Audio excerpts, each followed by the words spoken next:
Pessoal, tudo bem?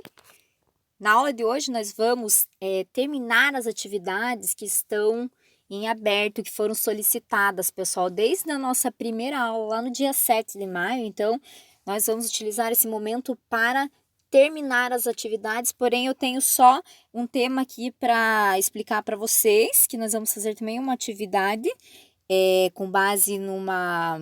Nós vamos fazer uma fotografia, na verdade, bem legal essa atividade, a partir então do que nós vamos ver agora, fotorrealismo, hiperrealismo, a questão do realismo na arte, né, que também abrange, além da pintura, certo? Então, abrange várias áreas das artes visuais. Então, esse olhar aí da realidade, né, para os objetos, para cenas que nós vemos no dia a dia, elementos que fazem parte do nosso cotidiano. Então, assim, eu peço para vocês, por favor, estarem, então, utilizando esse momento para realizar, então, aquilo que ficou para trás, que será necessário até para nós avançarmos nos conteúdos que virão, certo, pessoal? E também utilizaremos na avaliação. Então, vamos começar aqui, ó, pessoal. Lá na apostila, vocês podem acompanhar das páginas 9 a 11, certo? A temática é os detalhes que podem enganar. Então, assim, na arte realista, é bem interessante refletir sobre os detalhes do mundo, certo? Do nosso mundo concreto, que são destacados ou às vezes são omitidos pelo artista. Então, quer dizer que você pode mostrar algo ou pode, né, simplesmente omitir, simplesmente deixar de lado. Então, pense naqueles murais que nós vimos na aula passada, que também tem aqui na apostila, nas páginas 8, pessoal, página 7 e 8, os murais do Raulzito, né? Então, ele expõe a realidade das pessoas retratadas por meio de fotografias em preto e branco. Então, cotidiano de pessoas, de trabalhadores, retratadas daquele jeito lá, do preto e branco. Porém, quando ele une essas imagens aos grafites, lá com as tintas coloridas que ele faz, ele propõe ao espectador, a pessoa que está olhando, contemplando, um olhar muito mais ampliado e poético sobre essa realidade. Então, aquilo que talvez seria algo chocante, né, ver como o cotidiano de um trabalhador de determinada profissão é estressante, é arriscado, talvez desgastante, começa a ter um outro olhar, né, com mais leveza, com mais suavidade, né? Então, isso é um lado, né, desse negócio de mostrar aquilo que você quer e colocar essa leveza. Você também pode, o artista pode escolher um outro ângulo, um outro lado. Ele pode querer mostrar apenas a parte mais difícil, mais triste, mais cruel, né? Causando assim um certo choque no espectador. Então, essa forma de mostrar algo vai partir do artista. Isso vocês também poderão fazer no caso da fotografia, quando você quer mostrar ou você quer esconder alguma coisa. Certo? Então, é uma brincadeira que você coloca ali uma ideia, uma intenção por trás daquilo que você está fazendo, por trás de uma pintura, de um desenho, de uma escultura, tá? Evidenciar algo ou não. Então, vamos continuar aqui. Por outro lado, então, existem artistas, né, que detalham ao extremo as suas obras e eles acabam simulando ainda mais a realidade. Então, observe essa imagem aqui em destaque, que é da obra Gumball 15. Para você, isso aqui é uma fotografia ou uma pintura? O que é essa obra? Observem, está em destaque na página 9. Ela parece mais o quê? Uma fotografia, será? Bom, vamos então entender essa obra aqui. Nela, o artista americano Charles Bell, que nasceu em 1935, faleceu no ano de 1996, ele disfarça tão bem as suas pinceladas e recria com tanta minúcia a imagem de uma máquina de chicletes que o quadro desse artista ele parece uma fotografia. Gente, quando eu falei para vocês fazerem na aula passada, um desenho realista é tentar essa ideia, tentar você se aproximar ao máximo, né, da realidade. Vai fazendo ali com o lápis, né, um efeito de luz e sombra que deixa, né, um volume que deixa essa impressão de realidade muito mais para frente, que chame, né, a atenção do espectador. Então, por isso, esse estilo de pintura que mostra essa realidade assim muito presente, muito forte, ele surgiu no fim da década de 1960, lá nos Estados Unidos, certo? E ficou chamado de fotorrealismo, tá? Ou o chamado hiperrealismo.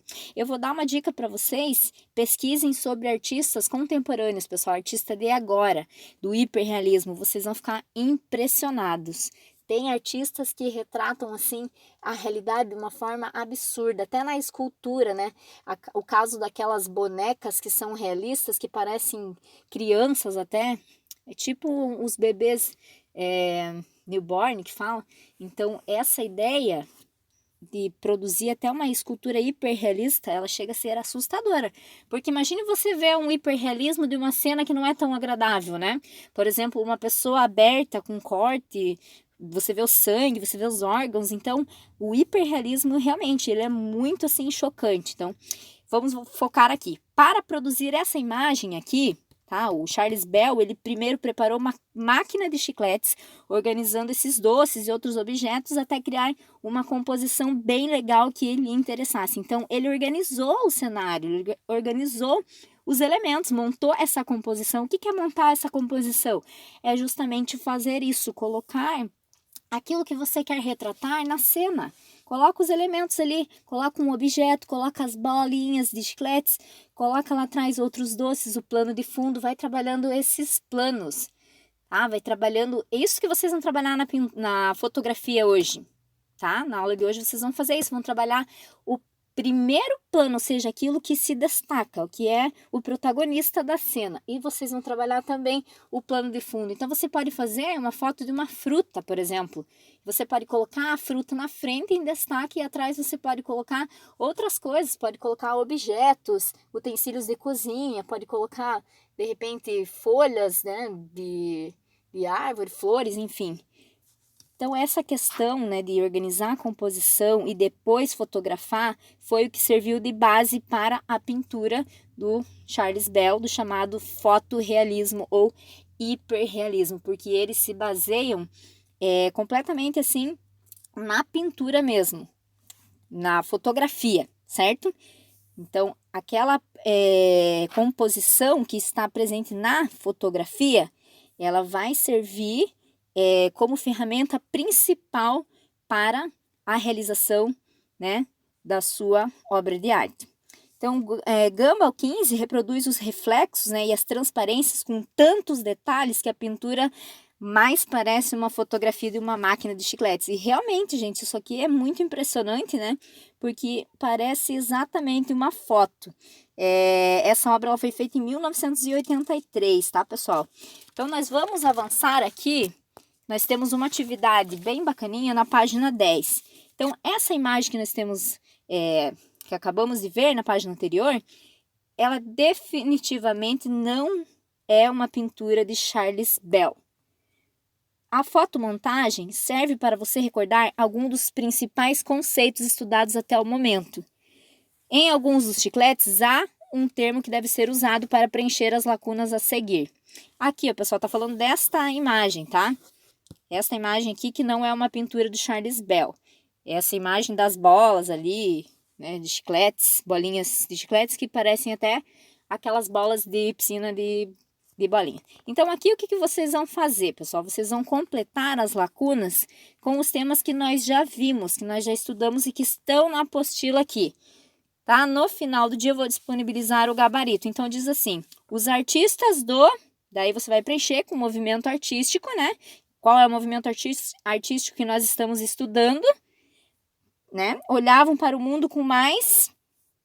Aí você vai colocar na lacuna ali, com mais o quê? Né? Eles olhavam com mais detalhe, com mais interesse. Qual é a palavra que vai ser colocada ali? Isto é, de maneira menos passional ou idealista. Então, esse movimento se diferenciou de outro movimento artístico, né? Bem anterior ali, que era inspirado em elementos de um passado clássico grego e romano. E também se diferenciou de outro movimento que nós já estudamos lá no primeiro bimestre, certo? Que era o movimento artístico que valorizava a emoção, a imaginação e a criatividade. Então, autor de quadros como o Enterro em Ornans e os Quebradores de Pedra, nós já estudamos esse artista na aula passada. vocês vão colocar aqui, tá, pessoal? Nesta lacuninha. Se tornou um dos artistas mais conhecidos do realismo. Segundo ele, seu objetivo era ser capaz de traduzir os costumes e as ideias do seu tempo. Bom, então ali vocês vão preencher, né, todas essas lacunas com as opções que eu tenho aqui nessas bolinhas coloridas. Então ali tem as palavras e fica bem mais fácil de preencher. Então a última frase lá embaixo diz assim: daí tem a lacuna, né, para preencher, é usada desde o século XIX a serviço de pintores e desenhistas. Com esse recurso, no gênero do... Aí acabamos de falar sobre esse gênero aí, tá? É um gênero de pintura, de arte. Então vamos lá. Surgido no fim da década de 1960, um artista cria uma pintura tão detalhada que pode até ser confundida com uma foto. Bom, pessoal, aqui ó, nós temos lá na página 10, ali no final, a temática ali, um palco, um açougue, né? Então vai começar a falar um pouquinho do teatro, né? O teatro do século XIX na Europa, vários artistas também adotaram as ideias do realismo, tá? Porque o realismo ele não ficou presente apenas nas artes visuais, ele entrou para todas as linguagens artísticas. Então, ele vai também estar presente no teatro. Aí, o que acontece, né, com essa ideia do realismo no teatro? Os temas, as questões do cotidiano, elas se transformavam em peças e alguns diretores foram tão detalhistas ao incorporar elementos do dia a dia, né, nos seus espetáculos que acabaram causando espanto no público. Então, o que acontece é que nós temos essa cena aqui, né, esta foto. Isso aqui, pessoal, aconteceu, então, durante uma peça, apresentação de uma peça intitulada Os Açougueiros, em 1888, tá, pessoal? O francês André Antoine, né, em francês, ele pendurou carne fresca no palco para melhor caracterizar um açougue, vejam só. Então, o realismo é isso, você colocar elementos reais, de verdade, dentro da cena, caracterizando, então, né, essa parte do espetáculo aí que tinha um açougue. Então, até então, o habitual era criar uma carne cenográfica, certo? Que é o que as pessoas usam em várias apresentações, isto é, falsa, mas que parecesse verdadeira. Mas não, esse artista, então, ele utilizou a carne mesmo, certo? Então, essa apropriação radical de elementos da realidade, que é promovida por esse artista, é reflexo de outros movimentos artísticos que se desenvolviam em paralelo ao realismo, né? Então, o chamado naturalismo. Que nesse gênero do naturalismo, os artistas eles lidavam com questões do cotidiano de uma maneira ainda mais crua e direta, né? Muito direta, sem fingir nada, então representando realmente a realidade. Então, além de usarem cenários os mais verdadeiros possíveis, a língua falada no palco ela tentava reproduzir o jeito como as pessoas falavam no dia a dia. Então, os atores eles se comportavam o tempo todo como se eles fossem de fato os personagens representados, né? E assim eles fingiam que o teatro não era teatro, mas a própria realidade. Então, esse é o diferencial do teatro, né? Que tem essa questão do naturalismo, do realismo. Isso nós vamos ver nas próximas aulas, certo, pessoal? Nós vamos falar mais sobre teatro, então, mais pra frente. Hoje nós vamos focar, pessoal, nisto aqui, que é muito importante, colocar em dia as suas atividades, tá? Eu peço encarecidamente, por favor, 8º ano, entregar a atividade da página 4. Nós fizemos uma atividade que era para escolher uma opção da página 4, então, da aula do dia 8/5. É só dar uma procurada aí que vocês já vão ver. Tá na apostila e tá na minha videoaula do dia 8/5. Entregar o desenho realista, pessoal, da aula passada, aula do dia 15, tá? E fazer a tarefa de hoje, que é a página 10, né, aquele preenchimento das lacunas, e também fazer a fotografia artística, que nós vamos precisar objetos, elementos com diferentes texturas e cores que você tiver aí na sua casa. Você vai fazer com seu celular, vai procurar um ângulo bem legal, vai trabalhar a questão da luz, da sombra, faz uma foto bem interessante, bem artística, partindo da ideia, então, daquela obra de arte que nós acabamos de ver ali, do Charles Bell, certo? Que tem muitos detalhes e tem assim uma brincadeira nessa questão das cores, do primeiro plano que se destaca e do plano de fundo também. Então eu quero fotos super legais, tá, pessoal? E eu espero esse trabalho hoje, por favor. Gente, no mais é isso. Qualquer dúvida, me chamem. Obrigada aí e boa aula. Até a próxima.